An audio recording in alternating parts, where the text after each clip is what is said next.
Okay, so welcome to another hashtag Ask Jim. So it's another training week, Jim, and we're start of spring, which is fantastic. It's a really good time for most divisions. So it is too. Yes. Work's starting to pick up. Work's starting to pick up, absolutely. So a bit of a different location tonight, so we're just waiting for people to filter on through as well. So if you're not sure of Ask Jim, people watching online, leave a question and a comment. We'll get to those as well as we always do.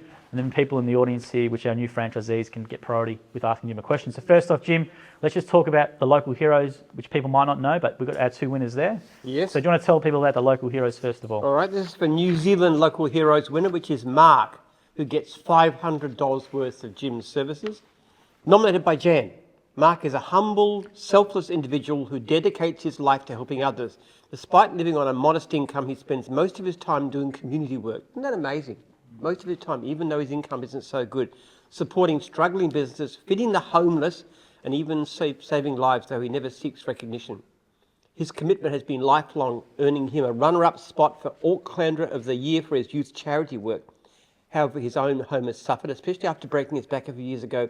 He can no longer fix his deteriorating conservatory or complete a drainage project. While Mark would never ask for help, some handyman services will be a tremendous encouragement to this quiet hero who has given so much to others. Isn't that amazing? Isn't that a great story? So for those who so don't know, many wonderful people around. Well, for those who don't know, we do a thing called Jim's Local Heroes, where every week we give someone $2,000 worth of service from Australia. In this case, or $500 from New Zealand. 500. Yeah. So is he in Auckland? Because we've got handyman in He's Auckland. in Auckland, yeah. Oh, cool. We've got handyman. So they're going to really help.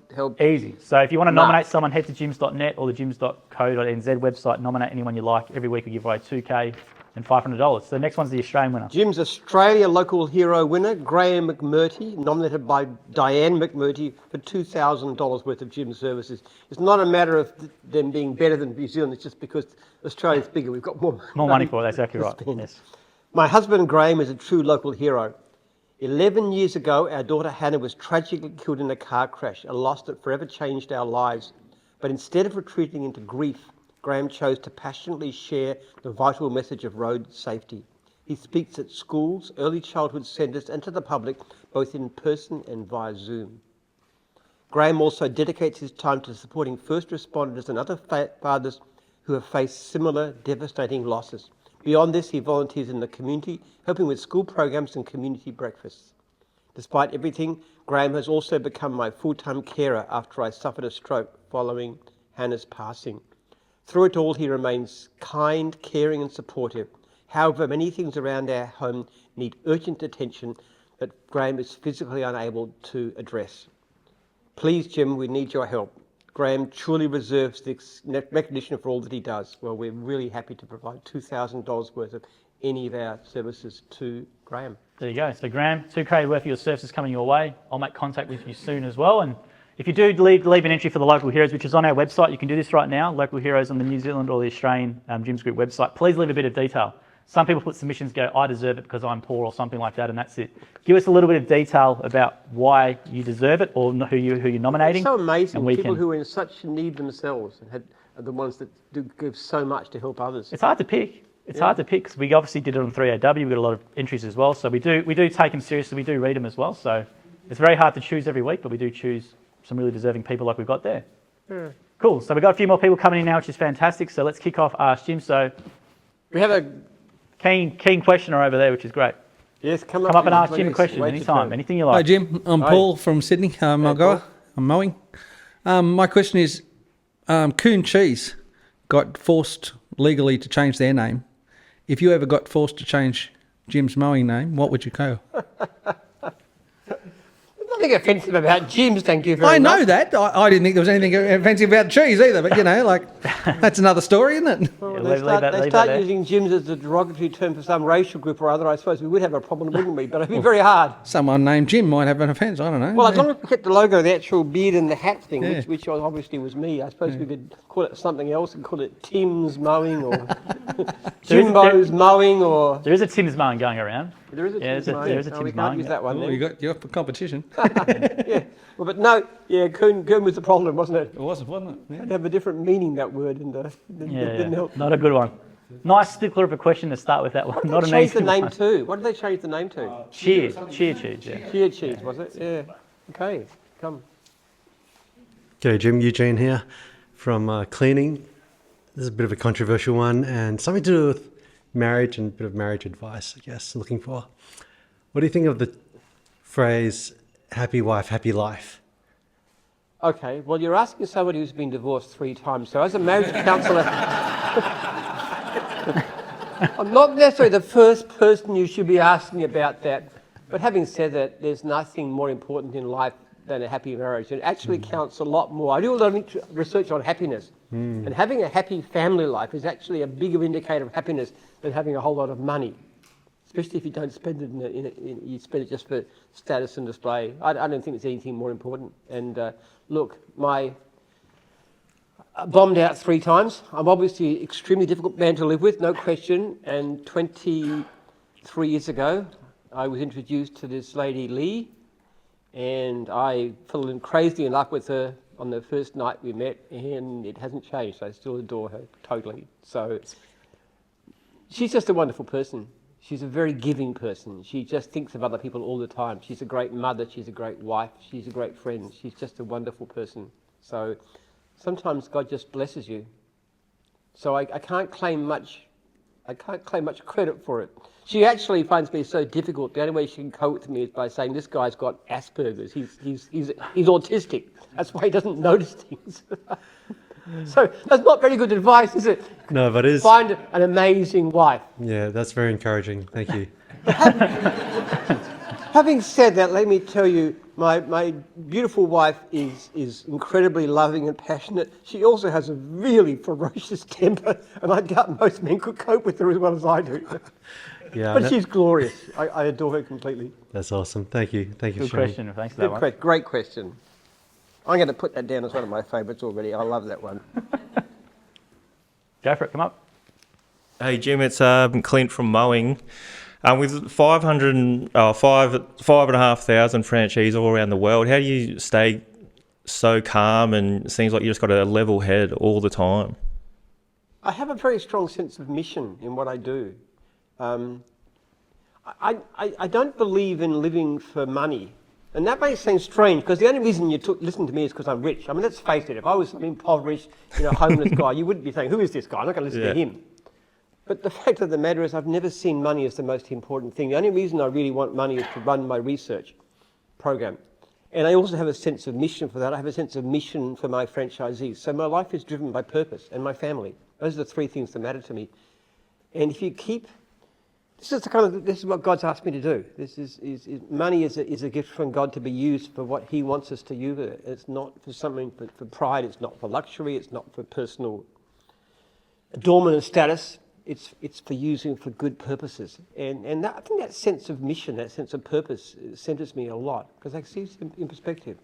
We've had some difficult things happening. We've had some problems with dog wash. We've had some articles in news.com.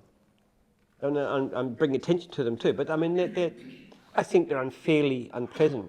They're distorted. They're talking about people who aren't making money, even though our own independent surveys show that 86% of our franchisees in dog wash make good or satisfactory income. The great majority are doing well. So that's quite upsetting in a way, in a sense. But, what do I say about that? It's in God's hands. Yeah. He'll take care of it. I don't have to worry about it. We just do what we need to do, and He will look after us. And we always got to do what's right. Yeah, okay. And also, I heard that you like to stay fit. What type of exercises and activities do you like to do? Every morning, half an hour on the treadmill, and weightlifting. Yeah. And at the weekend, I go to my farm and I dig potatoes and vegetables. I've got this vast vegetable garden. It's as big as this, twice the size of this room. I've got vegetable gardens. I go in there and dig potatoes and plant things and weed, and I just love that. I got really filthy fingernails because I never get clean. I love the outdoors. I love being in contact with nature. It's the best thing, which is why something like mowing is such a great division for me. I mean, I'm not saying it suits everybody, but I love being a gardener. I love being a mowing contractor because I love that kind of thing.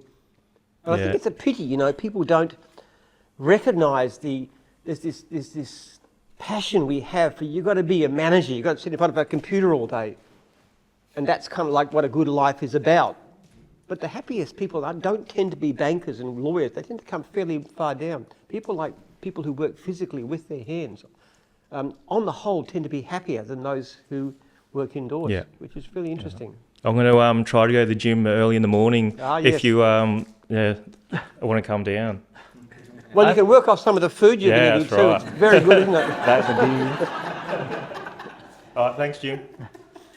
We do have gym on site, so you've got gym at home as well, which you've got in you there. You've but- got Jim's gym, yes. Yeah, we do. I've got my gym at home in a little shed in the backyard, and I go there and I go and have a cold shower afterwards too.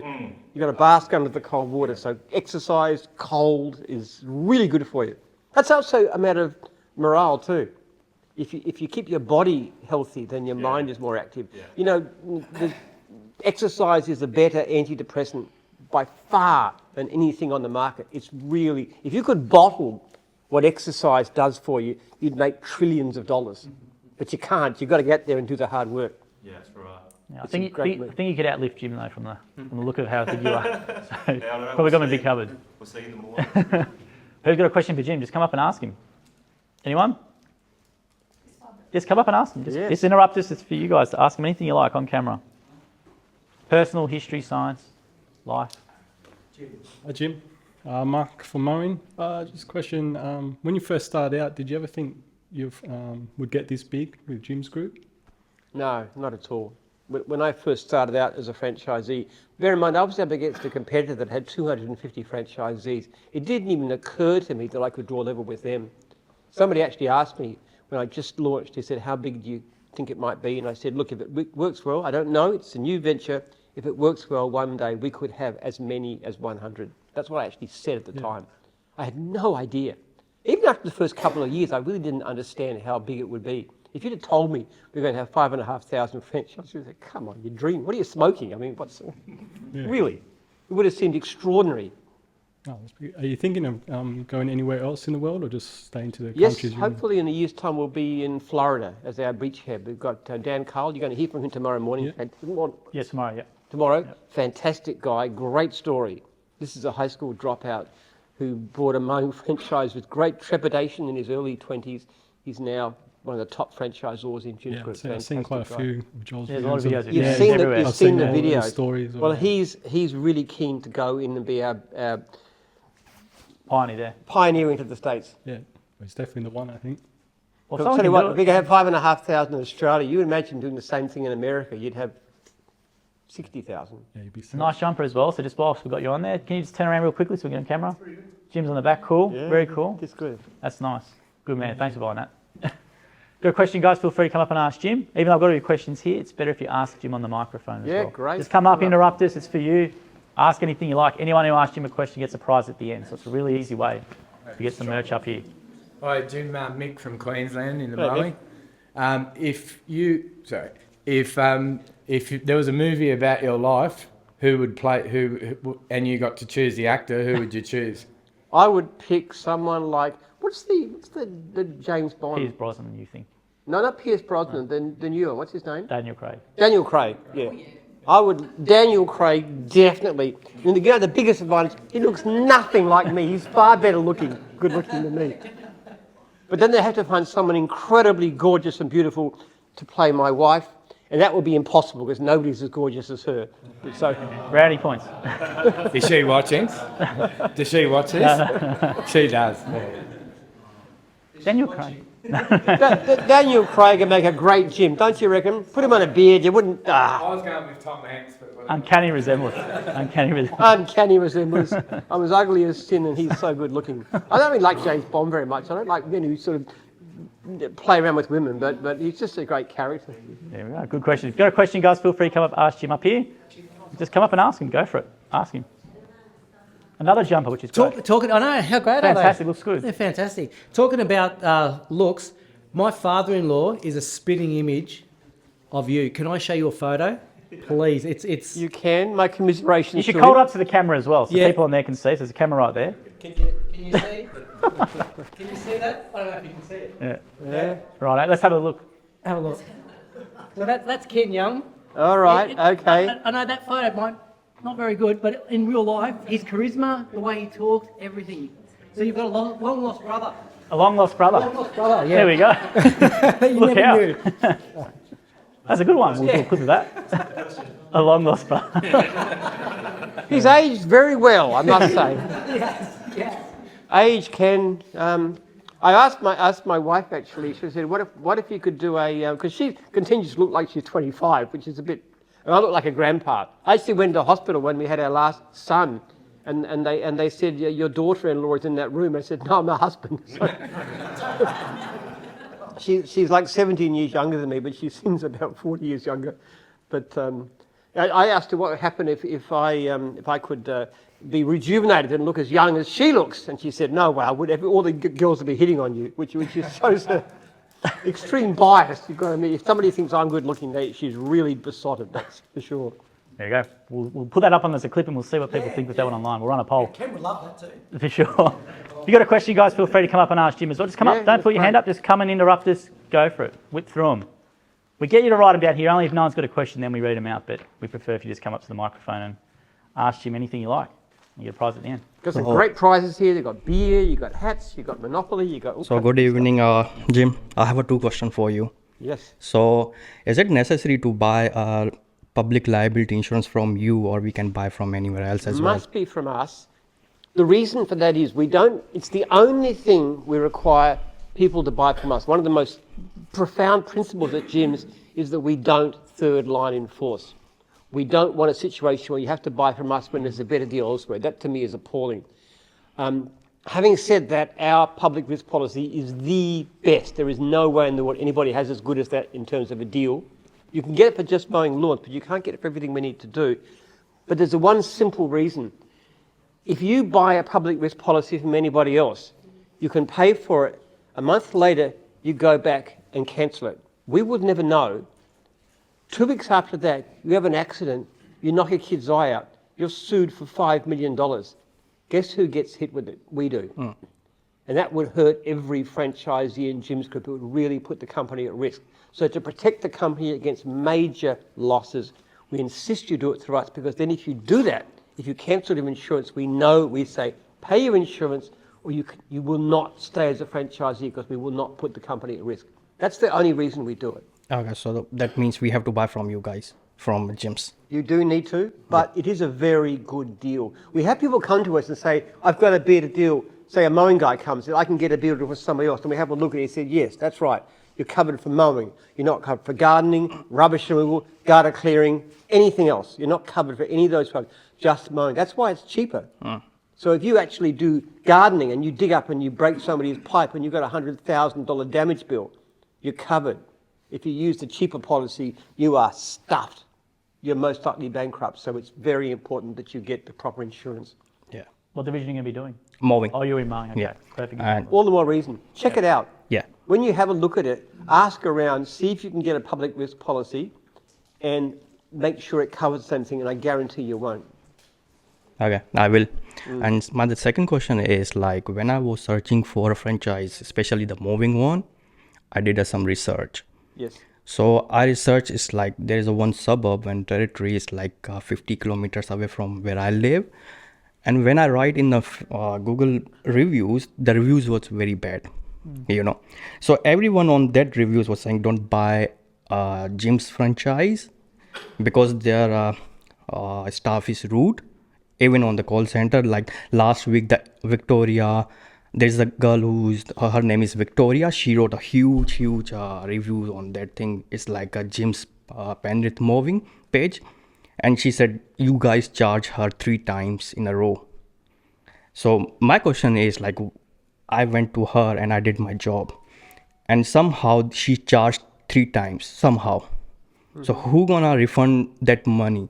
I have to return or the gyms? Because I think she will call you straight away, not me. Okay, let me tell you, if the job is done poorly, we will fix it. No matter what happens, the franchisee has the option of going back. If the franchisee can't or won't, we will fix it, we will pay for it, we'll charge the franchisee, we'll pay for him what we call the warranty fund. If the franchisee leaves, then we cancel the debt. So the client will always be fixed for a poor job. However, a client being charged 3 times the standard price, no way.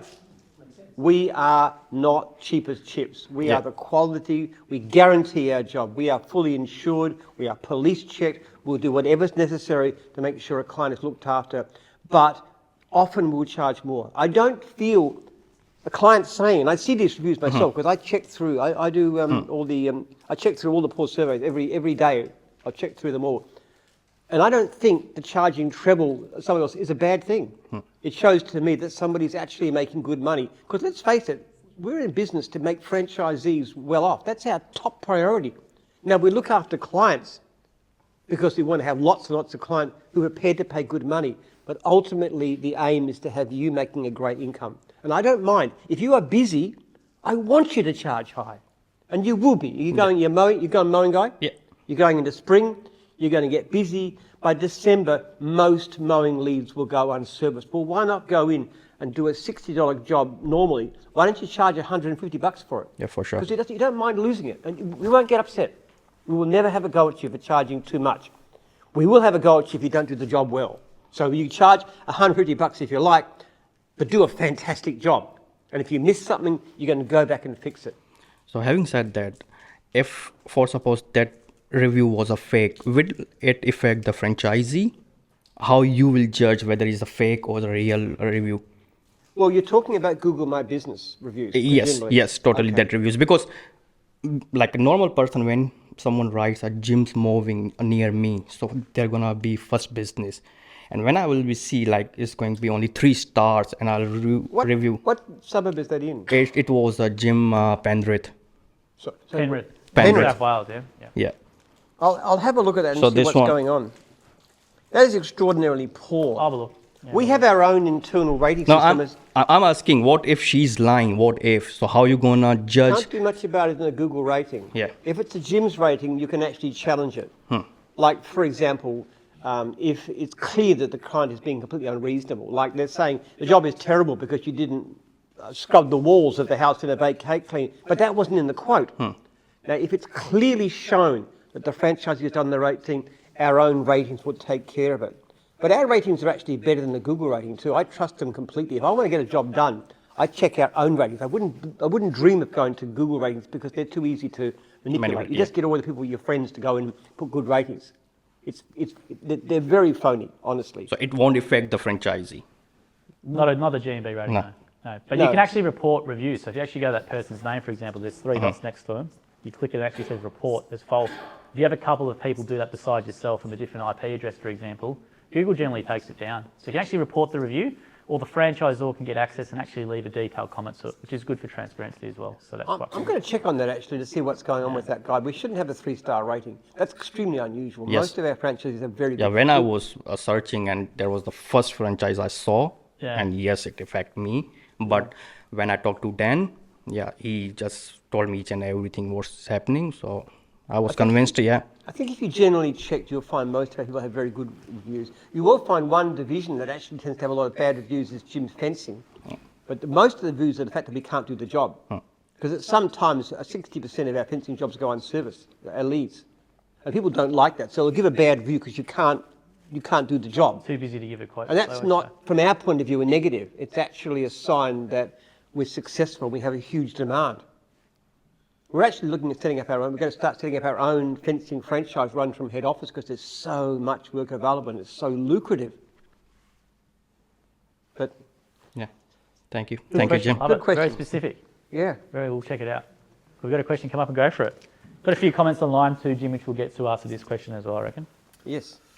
Hey Jim, my name's Nathan. I'm from Jim's Pool Care, and we're just wondering. We know that Jim's is such a great brand, and you've got such one of the good things that help people identify us is our uniforms and how good we look out there in the field. And we just wanted to know when you're going to be introducing budgie smugglers as the mandatory kit for the pool boys. Actually, somebody was telling me today that there's somebody down at Bairnsdale. Who is that? Is that person around here? This lady from Bairnsdale I was talking to at lunchtime. She said that there was a local gym's a lady who was doing it, and she used to mow lawns in her bikini. Oh, yeah. Really? And she was really bronzed and had a great figure, so she was very famous in Bairnsdale. And I said that is not approved uniform. Well, I'll be your first if you ever introduce them. So You're going to wipe that complaint, Jim. If someone makes a complaint for not in uniform, are you going to wipe that complaint? Jim's market going to be at the front or the back? yeah, both, right? Both, yeah. Oh, cool. When I was mowing lawns, I tell you, in the hot weather, sometimes you'd look at the pool and you think, gee, it'd be nice to jump into Just those jump things. in, yeah. I can mow around. You're not allowed to do it, but Yeah, it's sometimes very tempting. We should add jocks to the merch range though. Why not? We've got a heap of merch. Jim's jocks. Someone said Jim's jocks over Jim's jocks. How about that? Who'd buy Jim's jocks? Put on the back, eh? Awesome. Yeah, there's what we've got to mark up the back there. Sweet. No, thank there. Might you. have to do it. Cool. It's a good way to do your first Facebook post is to put yourself in there Yeah, and yeah. Jim Smugglers and That's fine. bit of an introduction to the area. Yeah, I'm keen. You can do workshops. Cool, thank Good you. idea. Very good idea. Awesome. Yeah. Might have to do it. Yeah, I'm Shiraz from Sydney Gym. What does a day in a life of Jim look like? I get up, I drive my son to school, which is 25 minutes away, and we have a chat, which is great because I keep in touch with my son. I drive home, listen to a talking book. Then I usually get on the computer, start doing emails and stuff. I do all the things like I check all the bad surveys. I get delete request surveys. I have a run as soon as I can. I do my half-hour run, exercise, cold shower, and just keep on more emails. Wander down to the office. I usually do a wander around. I check the call centre. I see how they're ranking. I want to see that we're getting jobs done. If it's over like 30 seconds of wait, what's going on? Why is happening? I just go and chat to people, don't I? Yep. Like I might drop in on Joel. Hey, what's going on with his advertising campaign or social media and stuff? Then go back and do some more emails, have meetings for maybe a new division could be coming up. That was my next question. How do you determine the need for a new division? Good question. Well, the need's probably fairly obvious. It's find the person to run it that's hard. So we've wanted to do driving school, for example, for a long time. Driving school is a fantastic business for us. It's because one of the things about Jim's is strange, our key demographic is 15 to 25. Now, don't ask me why. It's not where most of our franchisees come from, but somehow that 15 to 25 demographic, especially girls for some reason, love us on social media. So this is a fantastic opportunity for us to do driving school. We've wanted to do it for years. We just never had the right person. And then Lance, as a party, comes on early this year. This is a successful mowing franchisee, great income, great customer service, very helpful. He's a trainer. He's done all the right things. And he says, I want to do driving school. We say, yes, go for it. Yeah. So that just started 1st of August. We've already got like 5 people. 5 people already, yeah. Yeah. Yeah, the question was for Jim, is it a data-based decision, modeling-based decision, or is it just, I feel that it's going to be okay? Look, we go for it. First of all, we like service businesses. We're not very good at things like, we had many years ago, we tried Jim's Gyms, you know, like we called it Beach House, yeah. We're not good at it because we don't understand it very well. Unfortunately, people who invested really didn't do very well at all, including my wife, I might say. So we understand service business. It doesn't really matter whether it's IT or pest control, or it doesn't matter. They're all people where people ring for a service that we've got to go out and offer. That's the kind of thing we're good at. We look for a service that can make at least $70 an hour for an average operator. Yeah, okay. We're not interested in doing something that you can only make $40 an hour. That's not our kind of thing at all. So we want a good hourly rate. And we also look for a business that's got reasonable scale. Yeah, Now, we had somebody come up with a business idea for cleaning wooden chimneys of wood stoves. The trouble with that is it's a good business, but it's too little. Because one of the things, our franchise fees are quite modest. They don't necessarily seem modest, but they average only about 6% of turnover. So you have to have a number. To have a decent regional franchise, you need at least 20 franchisees, and then you can focus. So we want something that can grow. We'd like to see a division which has got the capacity for at least 100 franchisees, and preferably more. Got it. So that's the kinds of things we look for. Something that's a service industry, something with a good hourly rate for an average operator, not the top one, but the average, and something which is big enough to have good numbers. And which franchise, in your opinion, has got the most room to take more franchisees in? Right now, where there's more work. I know you mentioned fencing. Is there any other? Well, actually, most of our divisions have surplus of work. Probably the ones with the most surplus work will be fencing and dog wash. Dog wash has unlimited work. We've got 270 odd franchisees in dog wash. We could have 2,000 and we wouldn't even touch the market. People are booked out months in advance. In fact, the advertising budget is so badly underspent that we've shouted all the dog wash franchisees to a conference fully paid in Queensland because we can't spend on advertising because they're so busy. Yeah. So dog wash has extraordinary potential for for work. But mowing too. Mowing, we're coming into spring. We're going to knock back, probably by December, we're knocking back 3/4 of the leads that are coming from mowing. Cleaning could do very, very well. Most divisions, the only ones we struggle a bit to find work would be laundry is doing very well, but it does take a while to build. That could be a lot bigger, but it's harder. IT, bookkeeping, those are divisions where you have to really struggle to find work at times in the beginning. Now, most of them still make decent income, but it's harder. But the manual work ones like fencing, handyman, mowing, cleaning, trees, essentially unlimited work. Thank you so much. Appreciate coming. From Have you got an idea for a new division? I could see you thinking. I might come up with one. Oh, okay. So it's not as hard as what people think. People literally, the way it comes is they send Jim a message on Instagram, and then we filter it, or it comes to LinkedIn or Facebook page or something like that, and we send it to Jim, and then that's it. There's a Zoom call. They see if it's appropriate, and that's pretty much the way it goes. So it's not as hard as what people think about. No. What's the cost for them? Maybe a new division. You want to tell people just to. It's about, basically what we ask for is the first 6 months fees in advance, which is 25 grand, but no ingoing price. It's a rental. And then you've got to pay a few $1,000s. Actually, a new division costs no more than a typical mowing or cleaning franchise. It's actually but it's because we want the best people. But what you do is you rent the division. You don't actually buy it, you rent it, and your challenge is a divisional. And that could be anybody here. You could very well have somebody in training this week who will eventually go and start a new division. You've got to hit 30 franchises within 3 years somehow. If you do that, it's yours. We give it to you. And then you can sell it. You can do whatever you like with it. So Lance, it took 18 months. So Lance started as a franchisee. It's a good video for Lance online. You did $5 grand in the hole. They made a lot of money after 18 months and then went into a new division. So it can be quite quick. Our top franchisees, we've got an enormous amount of entrepreneurial talent in gyms. Because you start with the service business, you can show yourself the way that people like Lance do. Yeah. So then they show themselves, they show their ability, as I said, income, customer service, helpfulness, training, those kinds of things. If we see somebody with those kind of things, if we see you with that kind of thing and you come up with an idea, it's very easy. You send me an email, we get an appointment, you come and see us, or you do it by Zoom. If it looks good, do your research, talk to other people. You can go along to, we have a divisional training, like divisional conferences. Yeah. You can, every 6 months, you can go to one of those, talk to the other divisionals, ring them up, do your inquiry. When you're ready to go ahead, we book you in for franchise or training, which is every quarter, because you've already done a franchisee training. That's a 3-day course, and you get going.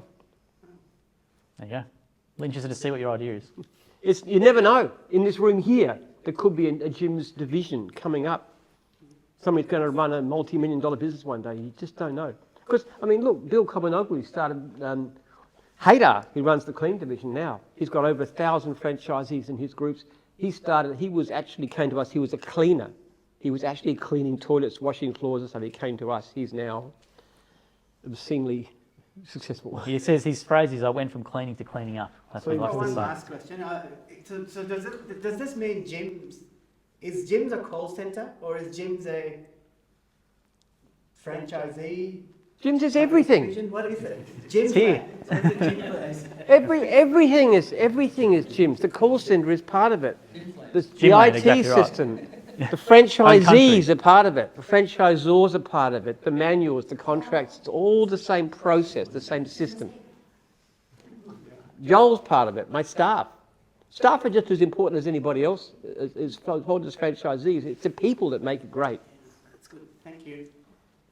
Hello, my name is Shireen and franchisee laundry. And first I came here to overcome some of my fears because it's really hard for me to talk in front of people. Well, before you get up at the microphone, well done. And I have a question. I just want to know what is your advice for new franchisor who sometimes giving up and, when they have any job or... If it's difficult, you've got to follow the system. You've got to give great service. People who fail tend to be those who give poor service, not always. But the other thing is we have this system called pay for work guarantee, where you actually go and offer free services. Now, if you do that and your service is good, you will not fail. I don't know of any case in any current division which has ever failed to find enough work. And what's going to happen after 1 month, I'm going to write you a letter and I'm going to ask how you're going, and I'm going to specifically for pay for work guarantee. And I'm going to challenge you on that. And if you're not making your pay for work guarantee level, which can be anything from $1,000 to $2,500 per week, then I would challenge you to do it, and we'll teach you how to do it. We've got great videos that Joel's done about things like using Facebook, like the local heroes type idea, where you can go in your community and offer your own free services and you get great reviews. There's lots of ways of doing it. We're very good at that. You've got to follow the system. Talk to your franchisor. Receive their calls. Ring them up. Ring me up. Contact me. Ask anybody for help. Yeah. Follow the system. Go to the meetings. Yeah. If you do that, your chances of success are extremely good. If you don't follow the system, you could be in trouble. Yeah. And one more question. I just want to know, what is the best business book you read recently? No, I think you said the best business book. Yes. It's not a business book as such, but I've just finished a book called Tiny Habits. Tiny Habits. Tiny Habits. I which heard is- about it. You heard of that? Yeah. It's like Atomic Habits, but it's very minuscule, and it talks about things like how you can develop habits of whatever you want to do, whether it's tidying up your house or whatever, you're doing something at work. If you can develop really good habits and get into a habit of doing things, it's easy to succeed. Habits is just doing the right thing. It's having a habit that says, when I get a call from a client, I will follow them up straight away. I will turn up on time. If I'm running late, I will approach the client. You've got to develop habits of thought and activity, and if you can do that, you'll be successful. So I would say the best business books you could ever read are those that help you to become a more disciplined and more habit-filled person. Yeah. But Thank that's you a very very good much. question. Thank I you very read or listen to probably on average at least 2 books a week. I'm always listening to talking books and always got great ideas coming into my mind. That's good. Yeah, if you go to really good question. If you go to Jim Penman's website, jimpenman.com.au, Jim's got a book recommendation list on there, which is huge. So you can see what he reads on there. And Keeps listens on to growing, doesn't it? It does. I get it updated quite a bit. It does get updated. Hi Jim, my name's Lou. I'm from Albury. We've got a mowing franchise we've just purchased. I suppose my question is, you seem very determined and focused. Were you born that way, or has it been life experience that's taught you to develop your businesses and your ideologies, in the way you have? Yeah, let me tell you, I am a lot less capable than you might think. I'm actually very poor at doing a lot of things. I have basically fairly poor personal skills. I've had to develop what I do with great difficulty. I don't read people very well. I don't remember faces very well. By nature, I'm not particularly hardworking. I can easily goof off. I might not watch myself. You can see stories in this book about that. Not a great manager. I think what you do is you look at where your strengths are and you try and develop them. And you employ people to fill And the you gaps. employ people who are good. There's no way in the world I could do Joel's job. I couldn't do it at 1% as well as he And does. that's pretty smart, isn't it? Yeah. It's good. You've got to find great people to do what you're not good at. And most of us, nobody's got everything. In fact, somebody who's good at everything is at a disadvantage because they try and do everything. Whereas I already know I'm hopeless. I wouldn't even try to do social media because I know I could never be good at it. It's just not my area. So I find somebody who can. Yeah. Jim's got a good social media though. He's always posting stuff as well. He doesn't. Yeah. Well, this is a secret. It's Jim. I don't actually read the social media. No. He gets the benefits of it. He gets all the awareness in the news. I put the input in. Yes. We all do all the videos, all the short form videos. I do the videos. Yeah. I'll answer things. Yeah. But it's not my strength. Yeah. And we've all got to recognise we're all imperfect. We've all got weaknesses. And it's look to what your strengths are. You come from you said you were from a legal background. Sorry? Legal background, yes. Yeah. So you've got some good experience in that kind of area. You might find you've got great skills. I think your husband is in finance, is that right? Yeah. We're at dinner. Yeah, that's Yeah. right. So you've got some very particular skills and experience that you can put towards this business. You'll find it's good. Yeah, But 100%. you may well find there's other things you're not quite so good at. You might actually employ someone to do certain things. Yeah. If you want to build a major business, which you may from the sound of you. Yeah. Thank you. Yeah. Really good question. But don't think you have to be. One of the things I'm very determined about is I don't want people to look at me and say, oh, Jim is so amazing, I could never be like him. what you've got to look at me and say, Jim is such an idiot. If he can be successful, then surely I can do as well as that. That's the best attitude. 100%. It's not so much what you're good at, it's how hard you work at being better at what. It's like my son, okay? Yeah. My son Aaron, he's a wonderful kid. He's 15 years old, but he's fond of saying things, I'm not good at maths. Well, you know, maybe you're not naturally skilled at it, but you can work hard at it. You can get your assignments in on time, which he's doing better. And okay, he's not a very fast reader, but you can practice reading. You can read a lot, which he's doing, and he's getting better. So it's not so much where you are, it's where you're going towards, where you're moving. And that's the great secret. Not being fantastic, but becoming better. Yeah, which is practice. Yes. And I look at the stuff that I've done, even just in the past few years, and I think, gee, but how can I be so stupid as to make that mistake? But hopefully I'll learn. Yeah, that's an important message too. Yeah. Yeah, thank you. Good question. Good question. Got a couple online real quickly, Jim. So Tony Meredith's gone, hi Jim, what are the newest divisions you're working on? So any new divisions that are coming out soon? Okay, well, the two most exciting recent ones will be health services, which is helping people in their homes, like nursing and so forth, and driving school, which I've already mentioned. We're about to relaunch removals, which is actually a joint venture with one of my daughters and her partner. And they are amazing young people, and I expect them to have a huge, huge removals business across Australia in no time. That's going to launch basically this month. There you go, Jim's Removals. Jim's Removals. It's a brilliant business, lots and lots of work done properly. We've had it in the past. Yes. Wrong person in charge, didn't work out very well. Common story. It's a great industry. We've got a great name. So one of the terrific things about Jim's is this, and I always tell the story about Jim's Glass. We did a survey many years ago in Adelaide. We asked about different glazing companies. We asked members of the public. And we had two local companies, and we had O'Brien's, which is by far the biggest in the country, and we had Jim's Glass. And we asked people who they prefer to use, first choice. Then O'Brien's did significantly better than the two local glazing companies, definitely did. But by far, the best reaction from the public was to Jim's Glass. And Jim's Glass didn't even exist. So you open a new division in any area, you've already got the best brand in the country. What an amazing thing to happen. You don't have to build the brand, you've got the best brand. How powerful is it? So if you're a good operator, and that's happened in division after division, like laundry started just over 3 years ago. We've got 120 franchisees, by far the biggest in the country. Building inspections. 170, yeah. 170 Yeah, now, it's is it? Yeah. Okay, it's by far the biggest in the country, started by one of our people. He did the same method. He went on a napkin to auctions and said, who would you use? It didn't even exist at the time, same sort of thing. That's why I did the division, yeah. And it's been a phenomenal success. It's a great division. It's really, really doing well. And we've got one here real quickly online from Darren Laycock's gone, any new divisions coming to NZ? Any new divisions? Because not everyone's in NZ, so. Well, it's a case of who wants to bring it across. I think pool care was one you were talking about. What else is there? Yeah, I know. Pool care's one. Most of them could do well. Yeah. We've got fencing, we've got handyman, we've got test and tag, cleaning, mowing. Car detailing's there. Car detailing's Window and pressure, I think started one started there.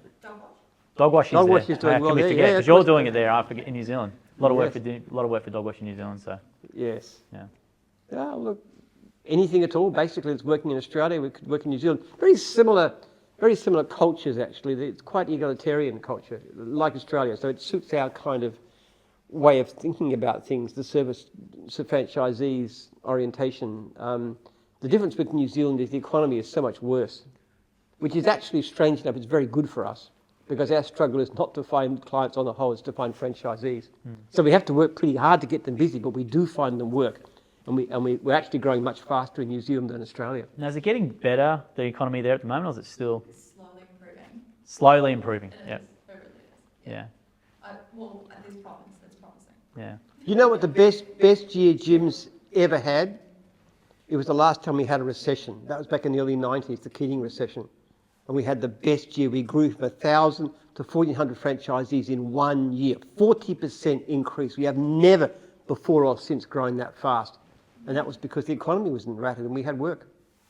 Yeah. Anyone got a question, guys? Feel free to come up. Yeah. Go for it. Oh, yeah. Now, are you the DJ? Yeah. I saw you follow the profile. Whenever someone's got a blue check mark, I look at who it is. So we've actually had another. Yeah, we've always had another DJ in Bruno who was in before as well. So we've got a few DJs coming in every training. So here we go. Yeah, well, I'm nervous. You shouldn't be nervous. You perform on stage in front of thousands I of people. know, everyone say that. I don't need to talk to anyone there. I Brazilian? just do. Brazil? Brazil. Brazil. Okay. Yeah. My question is a bit specific. I don't know if it's interest of anyone here because everyone is buying. I have a question about selling. How does it work if at some point I need to sell the franchisee? Just because I'm not a citizenship yet, so I kind of, it can happen at any time. Okay, the big thing for selling is this. It depends very heavily on what your client base is like. Yeah. Now, I had a email today from a franchisee who wants to sell. He's been in it for 6 months. He's a cleaning franchisee. His problem is he's got no regular clients, not one. And he wants to sell his business.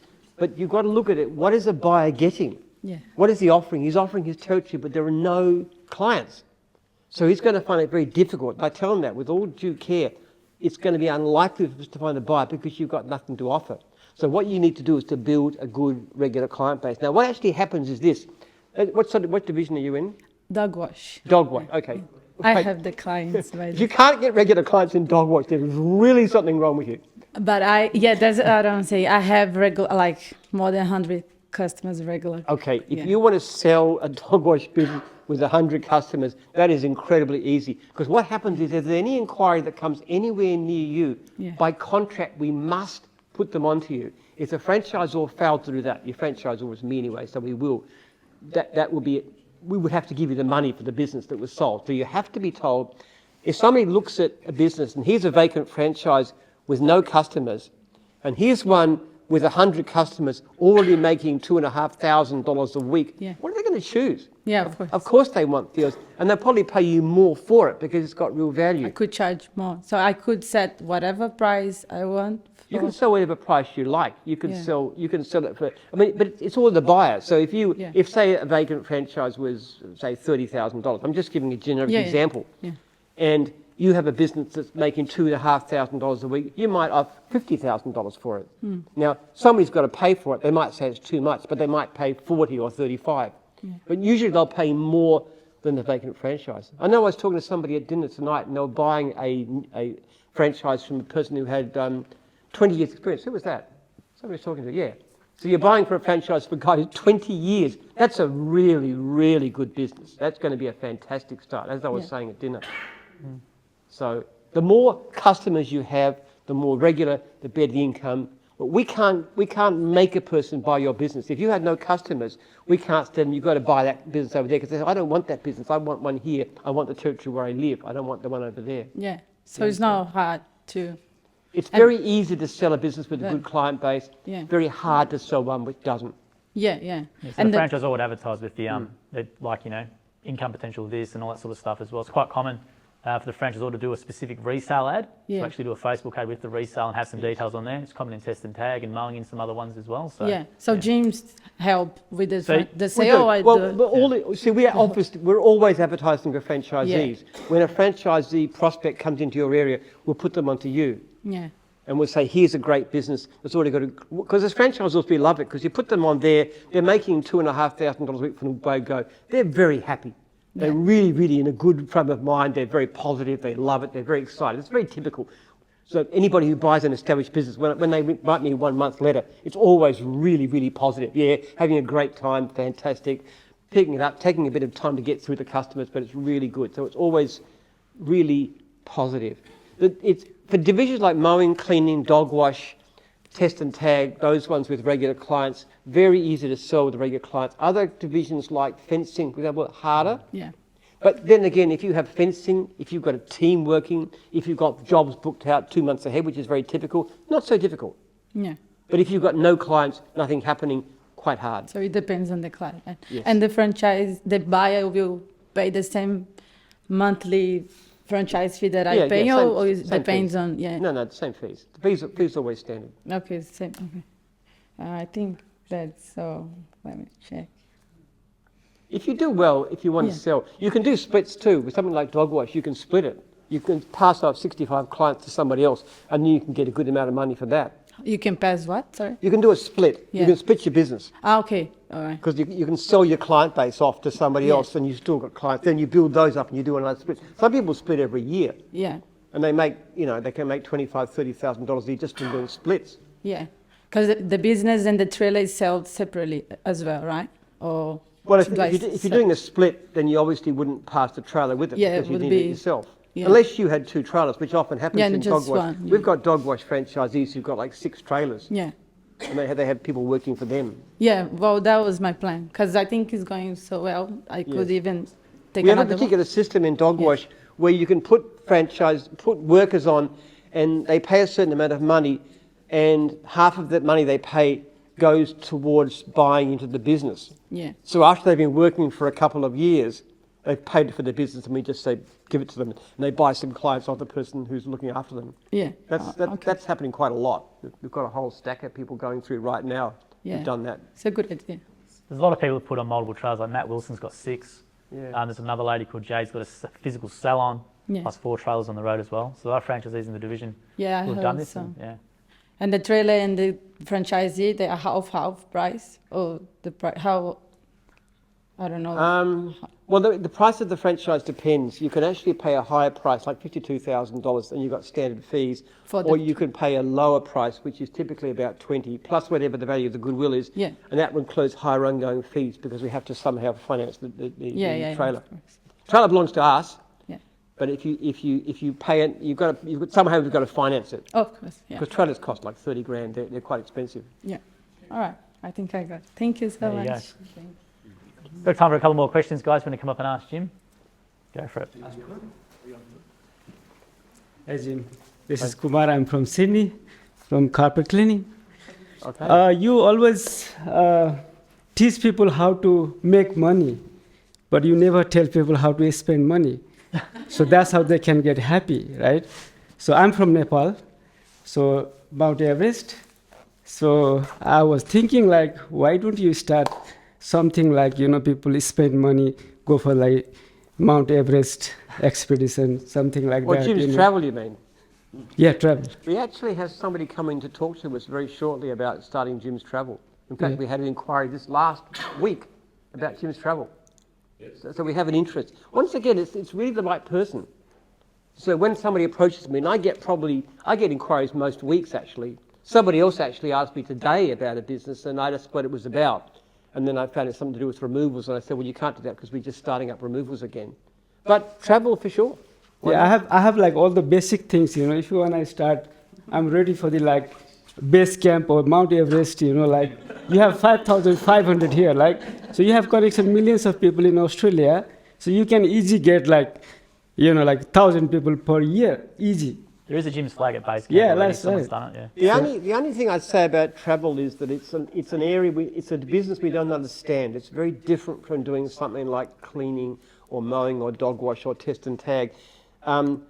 We need somebody, and we are talking to somebody about this who has a very good background in that industry who understands it, because you're not going to get help from us. Now, see, I don't understand test and tag. I don't understand pest control, but I understand the principle of a service business extremely well. Similar contracts, similar advertising, social media, it's all the same. Something like travel is different. So we are considering it, we're interested in it, but we're going to have a very close look as to whether this person who's come to us is the right person to run it. What do they know about it? How would you promote it? How would you advertise it? How would you look after your franchisees? Just what do you know about the business? Yeah, that's it. Who do you need to work through? What sort of systems do you need? What sort of software do you need? That's the kind of question we need to know. Because we have the generic understanding of what franchising is about, service franchising, but we don't understand individual businesses that well. So you've got to find people who've got that expertise. But travel is a possibility. It's not probably my top one. I think something like driving school or removals or property management rather than real estate. We'd like to do property management because real estate is selling, property management is looking after property. We'd love to do property management because one of the great things about that, we'd love to do a system where we go to a landlord and we say to them, listen, you gave us a certain amount of money fixed and we will fix whatever goes wrong with your properties. We don't have to ask you, it's already covered. And then we'll find a handyman, a Jim's handyman, and say, okay, you've got 100 houses to look after, you do what's necessary, you get a fixed amount every month, a fixed steady income, and you just fix those houses. That's your responsibility. So we could do that kind of stuff. I think we could do property maintenance very well. I wouldn't like to be in the business of selling real estate. I think that's more for the specialised agents. And we'd rather work with an agent, let them do the selling, let us do your property management for you. All right, thank you. Sorry? Aged care. Going to the house and Aged care, that's Jim's Health Services. That's what we are doing. Healthcare, yeah. That's a brilliant division for us. That's a really good division for us. It's a huge market. We're getting older. yeah. And we're going to need more of that kind of stuff. It's actually a lot more cost effective to look after somebody in their home than to put them in a nursing home. And it's better for them psychologically too. There's time for one more question. Do you want to ask your question, mate? Go Last for it. one. Hey, Jim. This is Mandy from bookkeeping. My question is, when Jim was not such a big Jim, like everyone knows you, did you have the same attitude towards life? Like always being positive? Yeah. I'm very positive about life. I'm very blessed. I really am very fortunate. I've got a wonderful wife. Well, since my last marriage started, I've got great kids. I've got 10 wonderful children. I'm in good health. I am a churchgoer, which is have a tremendous... It's one of the most positive things you can ever do with your life, is become part of a organised religious congregation of some kind. Right. Focus on things that matter. I don't go for status. I don't go for wealth as such. It's always for some greater purposes. If you have a kind of life that's on the right, I keep healthy. I have exercise. I have cold showers. Right. So yes, I've always been very positive. My wife says I'm like one of those, those plastic things with the weight in the bottom, and you knock them over and they spring back. I'm like that. I'm very resilient. But that's lifestyle and belief systems. It's not an accident. And how do you deal with all the failures if you ever, get on the way? How you deal with them? I learn from my failures, and I just don't feel too bad about it. Right. Honestly, I say, what did I do wrong? What mistake did I make? Yep. What can I do different next time? Okay, that's great. I've learned a good lesson. I don't do that in future. Yeah. You've got to keep on trying things, though. You've got to keep on learning. And I am extremely imperfect. I think one of the biggest problems people have in business when they like to think that they do nothing wrong. And that's when franchisees fail. It's often because they say, I'm doing things perfectly.